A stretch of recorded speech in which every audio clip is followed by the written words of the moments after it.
Eu estou atuando nesta profissão por amor ao próximo, em primeiro lugar. É uma coisa que já vem de mim, é uma profissão que lida com o ser humano, com vidas. A profissão que eu atuei, quem gosta dela é quem gosta de justiça. Quem gosta dela é quem gosta de defender o direito do outro. E é muito boa. Bom, gente, eu escolhi essa profissão porque eu tenho muita paixão.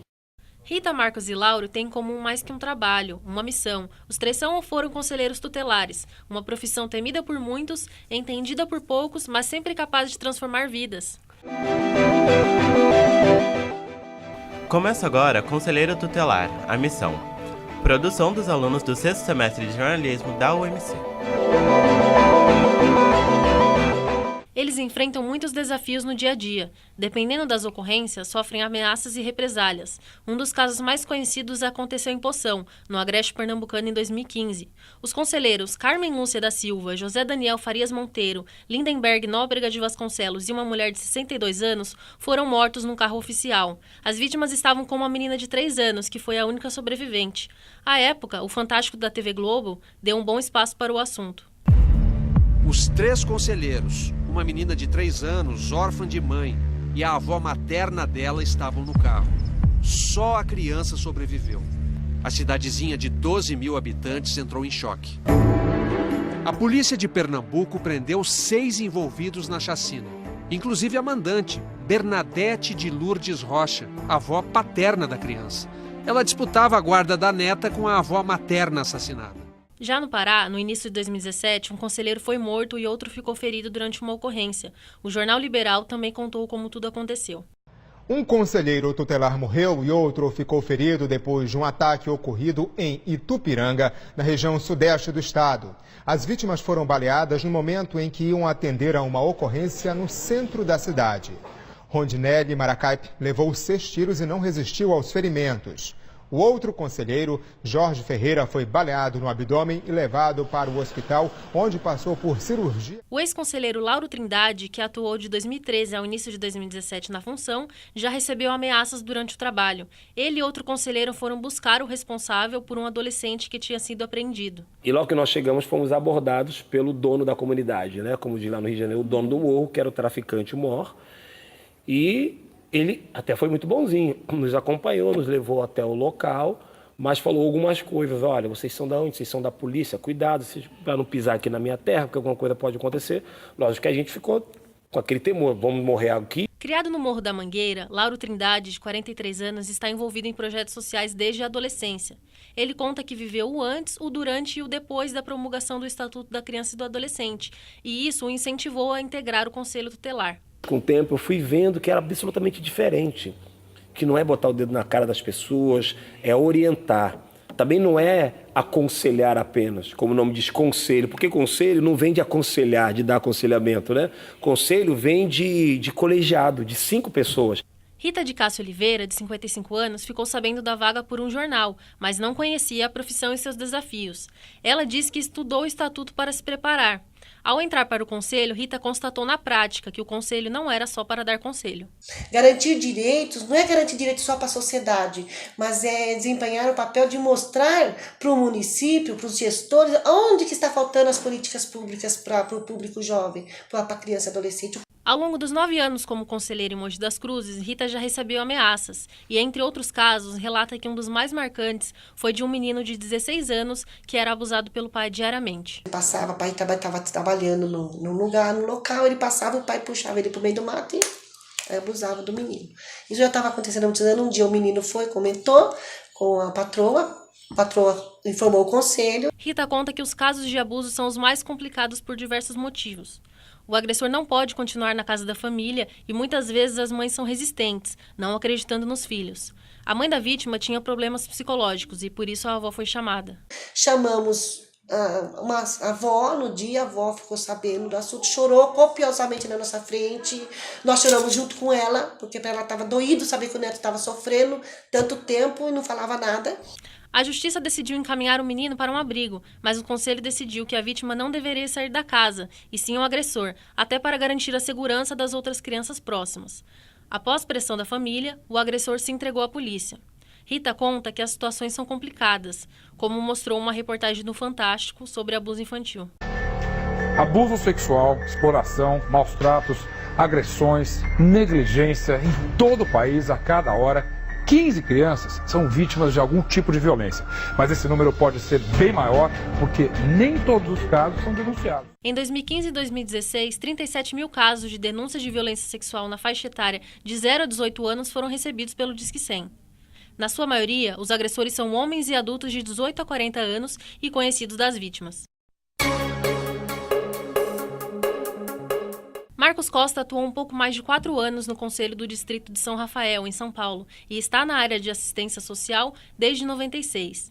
Ele conta que o principal desafio foi perceber que o maior agente violador de direitos é o Estado. O Estado tem que assumir a responsabilidade primária. Então, na defesa da criança e adolescente, quem assume a primeira responsabilidade é o Estado. Ele explica que as ocorrências eram sempre preenchidas em nome da mãe e o Conselho adotou um novo procedimento. Quando a gente começou a mudar o procedimento, as fichas das mães, que era enorme, quando a gente começou a colocar Secretaria de Educação, acesso à creche, acesso à Justiça, Defensoria Pública, daí o Estado começou a crescer, os prontuários do Estado. No próximo bloco, o medo que as pessoas têm do conselheiro tutelar. Estamos apresentando o documentário Conselheiro Tutelar, a Missão. Nessas férias, conheça o melhor do Nordeste. Voe com a Azul de São Paulo para onde é sempre verão. E melhor ainda, voando com todo o conforto da Azul, snacks à vontade, TV Sky ao vivo com mais de 40 canais e muito mais. Reserve já a sua passagem. Acesse voeazul.com.br, ligue 4003-1118 ou consulte seu agente de viagens. A Azul tem o orgulho de servir e cuidar das pessoas. Afinal, sua alegria faz a gente voar. Azul, você lá em cima. Voltamos a apresentar o documentário Conselheiro Tutelar, a Missão. A função do Conselho Tutelar, para mim, é intervir na situação da criança. O adolescente, às vezes está passando alguma situação complicada, pai abusador, né, mãe envolvida com drogas, com coisas erradas, para proteger essa criança. Eu acho que ele responde pelo bem-estar dos menores aí que são maltratados ou agredidos pela sociedade, eu acredito. E ainda achar uma posição melhor na sociedade para eles. Eu acho que a função do Conselho Tutelar é ver essas mães que ficam na rua e não tomam conta das crianças, deixam os meninos jogados na rua. Então, o Conselho Tutelar, eu acho que tem que pegar esses meninos e pôr para educar. O Conselho Tutelar tem a obrigação de zelar pelos direitos da criança e do adolescente. O ECA é um conjunto de leis elaboradas a partir de 88. O artigo 227 da Constituição Federal é categórico. É dever da família, da sociedade, do Estado, assegurar à criança, ao adolescente e ao jovem, com absoluta prioridade ao direito à vida, à saúde, à alimentação, à educação, ao lazer, à profissionalização, à cultura, à dignidade, ao respeito, à liberdade e à convivência familiar comunitária, além de colocá-los a salvo de toda forma de negligência, discriminação, exploração, violência, crueldade e opressão. Tendo trabalhado por 4 anos como uma das pessoas responsáveis por garantir o cumprimento das leis em Biritiba-Mirim, Ana Luísa Câmara comenta a importância da lei. Para que essas leis pudessem funcionar, era preciso ter pessoas responsáveis dentro de cada município para que essas leis efetivamente funcionem. Então foi criado o Conselho Tutelar. Ela também explica como os profissionais são escolhidos. Tem que ser um cidadão comum, uma pessoa maior de 21 anos, com idoneidade moral, ou seja, não pode ter nenhum processo, não pode ser uma pessoa promíscua, pode se candidatar e se tornar um conselheiro tutelar. Algumas cidades têm outras exigências, mas a exigência que está na lei é somente ser maior de 21 anos e residir na cidade. Você sabia que os conselheiros tutelares são escolhidos pela população? No ano seguinte à eleição presidencial, a população pode escolher os representantes. O voto é opcional e aberto. A ex-conselheira Ana conta mais sobre o papel do órgão. O Conselho averigua denúncias que são denúncias de violação de direitos. Então, tudo que viola o direito da criança e do adolescente pode ser averiguado pelo Conselho Tutelar. Porém, o Conselho Tutelar não é um órgão executor. ele não executa nenhuma ação, ao contrário, ele verifica a situação que está acontecendo, aonde está ocorrendo a violação do direito e encaminha para que outro órgão que faz parte da rede de proteção possa executar o que o conselheiro está pedindo. Lauro já cumpriu 2 mandatos como conselheiro e hoje atua como um consultor de direitos humanos da criança e do adolescente. Utilizando o canal no YouTube, o Pensando Fora da Caixa, ele ensina de forma lúdica e didática os direitos e deveres do conselheiro. Ei, preste atenção no que fazer, pra você não enlouquecer. Quando alguém vier e te acionar, olha lá. Ei, você é um ser especial, mas não é nenhum policial. Então fica ligado no que eu vou dizer pra você. Lauro conta que o motivo de abrir um canal no YouTube foi simplificar o estatuto e torná-lo mais compreensível. A minha intenção do canal era simplesmente, através de uma parte mais filosófica, atingir ao conselheiro tutelar e a criança e o adolescente e trazer o ECA, o Estatuto da Criança e Adolescente, de uma forma mais suave, uma forma mais tranquila, uma forma não tão técnica. Porque quando a criança ele olha o Estatuto da Criança e Adolescente, ele vê, nossa, mas eu não estou entendendo nada. Marcos e sua esposa Lucineide Costa escreveram um livro, Binho, o menino que tinha medo do Conselho Tutelar, para explicar o papel do órgão e desmistificar a ideia do Conselho Carrocinha.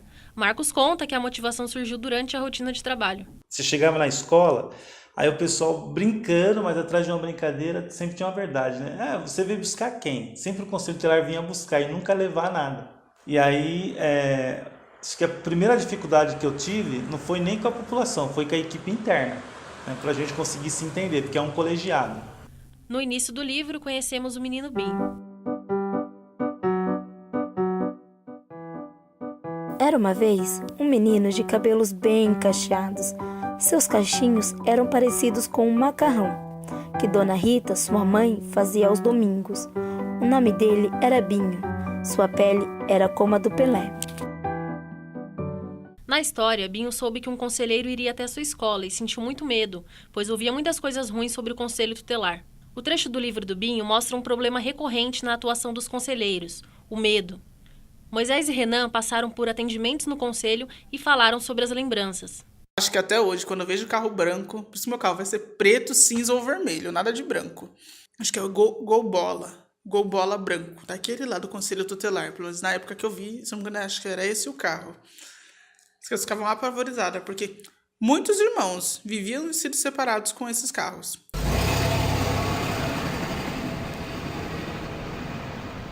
Veio uma conselheira, eu lembro até o nome dela, é Maurita, lá de Itápolis. Ela veio, a princípio ela nos acolheu assim. Ela nos levou lá naquele carro, morria de medo daquele carro.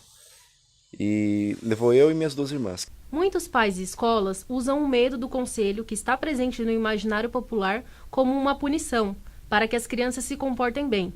Mas, na verdade, o papel do conselho é justamente fiscalizar as violações dos direitos e proteger a criança. Ana Luísa falou sobre o motivo desse medo. Muitas crianças têm medo quando vê o carro do Conselho Tutelar, muitas crianças se escondem, fogem. E isso ainda existe, e existe em todos os lugares. Em todos os lugares acontece isso. Por quê? Porque as pessoas não entendem a função do Conselho Tutelar. Moisés de Souza, 21 anos, órfão desde muito pequeno, passou a infância e a adolescência morando em orfanatos em Suzano. Ele conta que é fruto de um estupro, e um tempo depois seu pai foi morto pela polícia por outras tentativas de estupro. Sua mãe morreu de AIDS. Moisés guarda lembranças boas e más da vida em casas de acolhimento. Ele conta que os abrigos religiosos se mantinham com doações, já os da prefeitura, as condições financeiras eram bem melhores. Lembro bem, um dia eu estava no centro, passeando com um dos coordenadores do abrigo da prefeitura, e eu olhei um tênis. Ele, nossa, você gostou do tênis? Ele, até gostei, mas como eu não tenho dinheiro para comprar, não vou nem falar nada, né? No dia seguinte, aquele tênis estava na minha cama. Eu falei assim, nossa, foi uma coisa muito rápido. Moisés diz que não teve muito contato com conselheiros, mas tem a impressão de que eles são frios. Nossa, eu achava uma coisa absurda, eu achava eles muito frios. O pessoal do Conselho Tutelar achava eles muito frios. Talvez não sejam em todos. Ou com o tempo eles fiquem assim, não sei. Né? Isso é a realidade deles, mas é que, pra mim, eles pareceram ser muito sem sentimentos e as crianças morriam de medo deles. Renan Fernandes, 21 anos, morava em Itápolis, no interior de São Paulo. Seu pai era alcoólatra e batia na mãe dele. Renan ainda era adolescente quando seus pais se separaram. Depois foi morar com o pai, que não tinha condições de sustentá-lo, e as 2 irmãs mais novas. A conselheira que acompanhou o caso levou as meninas para o orfanato, mas Renan não pôde ir, pois só aceitavam adolescentes até os 13 anos. Ele foi encaminhado para a casa de uma família, onde ficou por uma semana. O pai conseguiu recuperar a guarda do menino, mas em casa ele sofria com o alcoolismo e a falta de comida. Apanhava e não tinha muita coisa para comer. Afinal, foi assim que eu comecei a comer feijão, porque antigamente eu tinha meio que uma frescura de não gostar de feijão, até um determinado momento que eu não tinha mais nada para comer, só um pouco de feijão gelado de uma semana atrás na geladeira. Renan queria muito contar à conselheira que as coisas em casa não andavam bem, mas não conseguia falar com ela reservadamente. Meu pai tinha que levar eu lá para falar com ela, para falar que estava tudo bem, eu tinha que falar que estava tudo bem.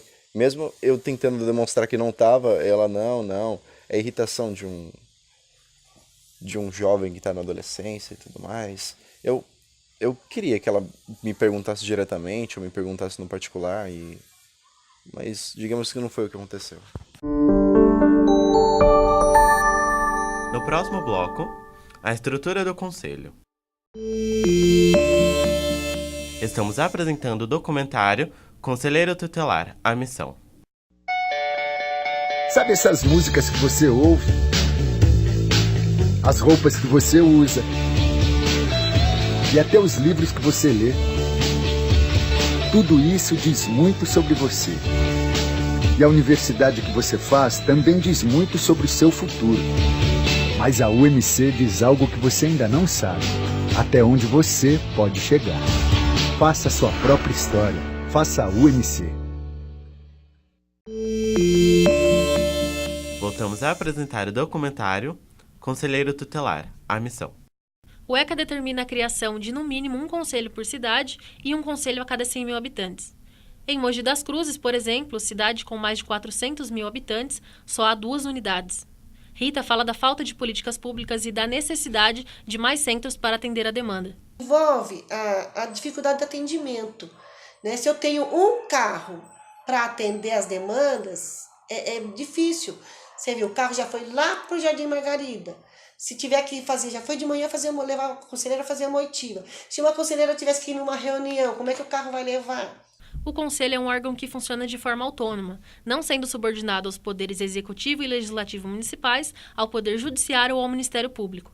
Mas os repasses de verbas e programas são recebidos pelo município, como explica o advogado Renato Godoy. Além de ser independente, né, ele é totalmente regulado por leis. Leis no âmbito nacional, leis no âmbito municipal, né, normativas, né, regimentos. Então, é aquela questão, a única submissão que o conselheiro tem, evidentemente, é a própria lei, e mais a nenhuma outra autoridade. Tem que cumprir o papel que a Constituição e que a lei atribui a esse agente. As reclamações quanto à estrutura do órgão precisam ser feitas para a administração municipal, que deve oferecer o suporte.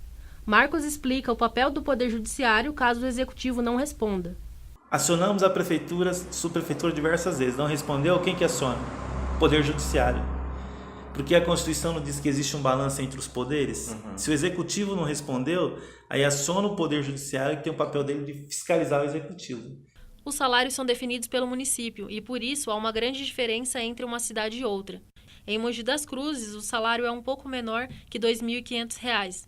Em Biritiba-Mirim, até o mês de setembro de 2017, os conselheiros recebiam apenas um salário mínimo nacional.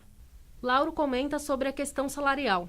E é uma grande discussão que tem hoje, de sair dessa disparidade e trazer uma equiparação, né? De não mexer naquilo que já foi direito, que é direito adquirido, ou seja, quem recebe 4 mil, que receba 4 mil, mas trazer um piso nacional. Então, o que seria digno ao conselheiro tutelar? R$ 2.000, que eu acho que é pouco. Alguns vão dizer, poxa, mas R$ 2.000 tem gente que não recebe. Mas o trabalho do conselheiro tutelar, e a lei diz que é de relevância pública. Por lidar diariamente com situações difíceis, como abuso sexual, os conselheiros também podem solicitar apoio psicológico para dar suporte. Flávio Alves é psicólogo e explica como isso funciona. Essa é a relação que nós estabelecemos com o Conselho Tutelar, ela passa por aí, de que nós ficamos à disposição na medida em que somos requisitados. E para os conselheiros a mesma coisa, se eles procurarem atendimento psicológico, ou em psicoterapia, ou em plantão, em grupo, enfim, nas mais diversas modalidades, a gente oferece. Aqui mesmo na universidade a gente atende algumas demandas às vezes que o conselho pede para a gente. Marcos Costa conta que fez terapia por alguns anos. Então eu sempre procurei ter alguém que supervisionasse minha ação profissional e sempre procurei fazer terapia. Então já faço terapia há uns 15, 18 anos. Então sempre, porque você tem que cuidar do outro, mas cuidar de si mesmo, né? Se quem ajuda precisa de suporte psicológico, imagina os que passam por situação de vulnerabilidade física, emocional e social. O Conselho encaminha os casos que necessitam de atendimento a órgãos como o Centro de Referência da Assistência Social e Centro de Referência Especializado em Assistência Social, pois o atendimento psicológico não é feito pelo conselheiro. Flávio explica que o atendimento é solicitado pelo Conselho. O atendimento de uma criança ou um adolescente que foi vítima de algum tipo de violência, ele não acontece no Conselho. Apesar do conselheiro ouvi-lo, o conselheiro tem que saber do caso, tem que ter uma escuta boa, uma relação boa com a pessoa, uma relação de confiança, um bom rapport, mas ele vai requisitar. Então, assim, a presença do psicólogo dentro do conselho, ela não existe. Nesse sentido, o papel do conselho é dar suporte para que essa criança ou adolescente tenha seu direito reposto e que o dano, dentro do possível, seja reparado. Ana Luísa comenta sobre o peso de uma requisição do Conselho. Aonde está ocorrendo a violação do direito e encaminha para que outro órgão que faz parte da rede de proteção possa executar o que o conselheiro está pedindo. Uma requisição do Conselho Tutelar, ela tem muito poder, porque o conselheiro, quando ele faz uma requisição para um outro órgão, um departamento, é porque ele já averiguou que aquela situação tem que ser respeitada e tem que ser vista por aquele órgão. Se uma criança ou adolescente não tem acesso à saúde, educação, cultura ou lazer, há violação de direitos. Rita, a mãe do Binho, como de costume, chega às 6 da manhã na fila da UBS para conseguir uma consulta com o pediatra, pois a professora tem suspeita que a criança não se desenvolve como poderia por estar com possíveis problemas de visão. A letra do Binho está maior a cada dia e ele tem escrito errado. Dona Rita, a consulta foi agendada. Obrigada. Ao chegar ao trabalho, Rita percebe que tem algo de errado com a data marcada e resolve ligar para a UBS. Senhora Rita Pereira da Costa, a data não está errada. A consulta foi agendada pelo sistema para o dia 25/10/2018. Mas daqui a um ano? Senhora, é o sistema. Ele usa critérios técnicos de acordo. A linha cai e Rita fica pensando o que fazer para Binho enxergar o mundo melhor, enquanto a consulta não chega. Mesmo cumprindo um papel de extrema importância na sociedade ao fiscalizar as violações contra crianças e adolescentes, os conselheiros nem sempre são reconhecidos. Tirar uma criança de um local de agressão ou abuso e fornecer um novo lar com afeto é também dar um futuro. Denuncie, Disque 100.